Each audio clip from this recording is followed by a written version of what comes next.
Bobby Pierce made a big announcement yesterday. He said that he would be continuing to compete for the World of Outlaw Late Model Series, chasing a championship and defending his title. Before we get into this, I'd like to ask you, please hit that subscribe button, hit that bell for notifications so you don't miss any of our future videos here at John Trent Racing. Before we get into the new update, let's just go back to March 12th, about a month ago. This was following the World of Outlaws announcing that Pierce would be suspended for 30 days or 4 races, whichever came later.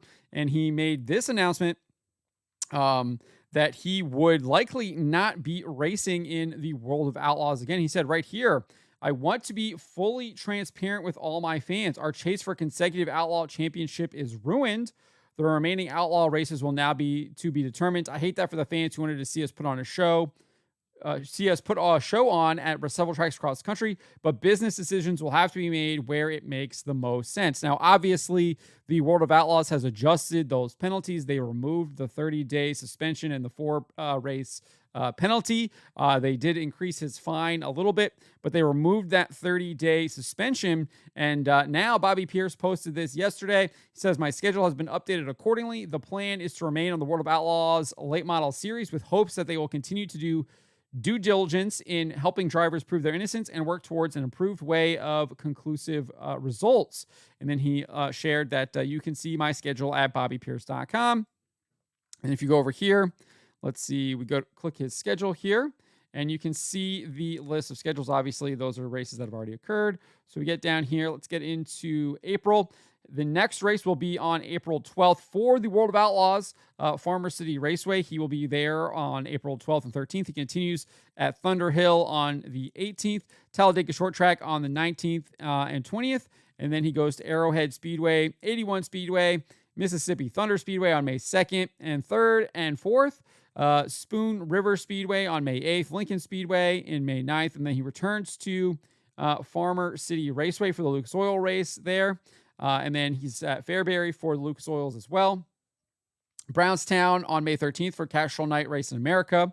And then he's back with the World of Outlaws in Ohio at Raceway 7. He goes to Pennsylvania in Bedford, and then Marion Center Raceway, Path Valley Speedway, Ultimate Motorsports Park towards the end of May there on the 24th and 25th. Macon Speedway, May 29th for the Castrol Flow Racing Night in America.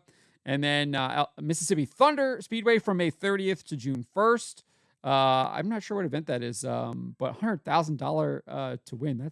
That's a big payday right there. And then Eldora in June. Obviously, I'm not going to go through the rest of it. There's a lot of races here on the schedule, but clearly he is going to be racing again for the World of Outlaws Championship. That doesn't really surprise me, given the fact that they rescinded the 30-day or 4-race suspension, whichever came later. So it doesn't surprise me that he's back with the World of Outlaws. And I think that that's probably good for the World of Outlaws, that Bobby Pierce will continue to race with them, will not be jumping ship, maybe going in a kind of true outlaw schedule where he's racing a number of different series, or even going to the World of Outlaws main competitor, the Lucas Oil Late Model Dirt Series. But let me know what you guys make of this. I think it's great. I personally like to see him compete with the Lucas Oil a little bit more, because I just like seeing Ricky Thornton and Bobby Pierce racing against each other. And obviously Ricky Thornton looks like he's going to be racing primarily with Lucas Oil. And I just love to see those guys go head to head, because I think they are the best out there right now. And in Devin Moran as well, obviously up there in the best. And then we'll see what Hudson's got, obviously with all the changes that he's got going on. And then obviously you've got Tim McCready and things like that. But that's not to dump on World of Outlaws. Obviously Brandon Shepherd, Kyle Bronson, and obviously Bobby Pierce. So should be pretty good. But I'm looking forward to seeing what he can bring. Obviously, he showed that he's still one of the best, winning out in Maquoketa out there in Iowa for their Nippy 50 in the prelim night, and then putting on a pretty solid showing race with Ricky Thornton Jr. for the second, but coming up a little bit short. But let me know what you guys make of Bobby Pierce returning to the World of Outlaws and competing to defend his championship. Let me know in the comments below.